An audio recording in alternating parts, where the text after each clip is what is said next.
किसी किसी को खाने का बहुत शौक होता है। अरे किसी किसी को खाने का बहुत शौक होता है, दूसरों की खुशियां ही खा जाते हैं।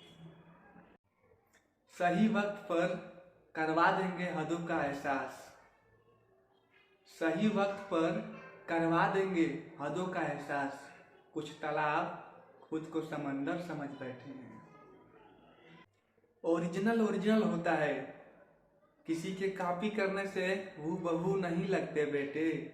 ओरिजिनल ओरिजिनल होता है, किसी के कॉपी करने से हूबहू नहीं लगते बेटे।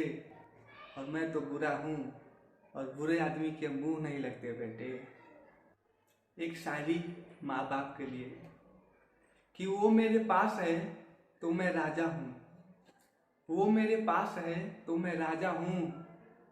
भले ही करोड़ों मेरे पास ना हो, जिंदगी में इतना कमाना है कि मेरे वजह से मेरी माँ बाप उदास ना हो।